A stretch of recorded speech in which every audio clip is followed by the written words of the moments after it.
I start from the supposition that the world is topsy-turvy, that things are all wrong, that the wrong people are in jail and the wrong people are out of jail, that the wrong people are in power and the wrong people are out of power, that the wealth is distributed in this country and the world in such a way as not simply to require small reform, but to require a drastic reallocation of wealth.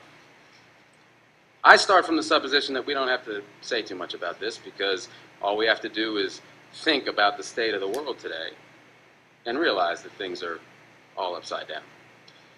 Now, if you don't think, if you just listen to TV and read scholarly things, you actually begin to think that things are not so bad, or that just little things are wrong. But you have to get a little detached and then come back and look at the world, and you are horrified. So we have to start from that supposition that things are really topsy-turvy. And our topic is topsy-turvy, civil disobedience. Now, as soon as you say the topic is civil disobedience, you're saying our problem is civil disobedience. That is not our problem. Our problem is civil obedience.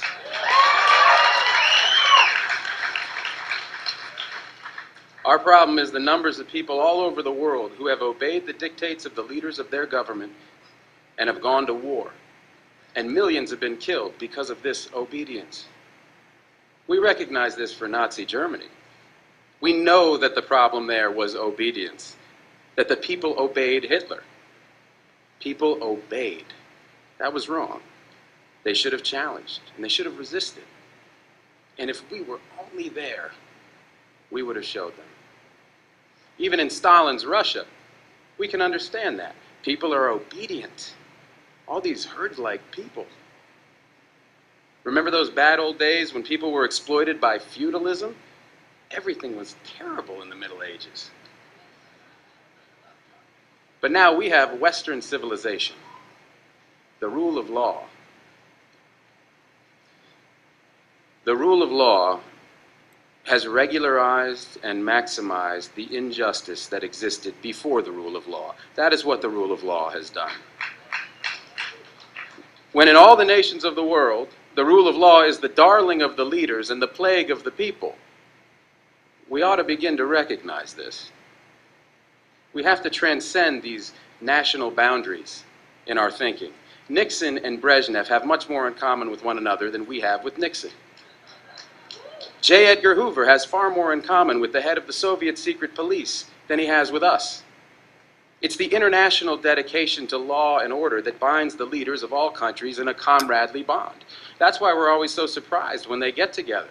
They smile, they shake hands, they smoke cigars. They really like one another, no matter what they say.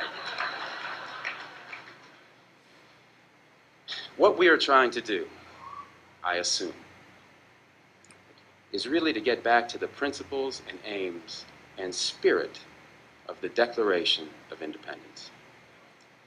This spirit is resistance to illegitimate authority and to forces that deprive people of their life and liberty and right to pursue happiness. And therefore, under these conditions, it urges the right to alter or abolish their current form of government, and the stress had been on abolish. But to establish the principles of the Declaration of Independence, we're going to need to go outside the law, to stop obeying the laws that demand killing or that allocate wealth the way it's been done, or that put people in jail for petty technical offenses and keep other people out of jail for enormous crimes.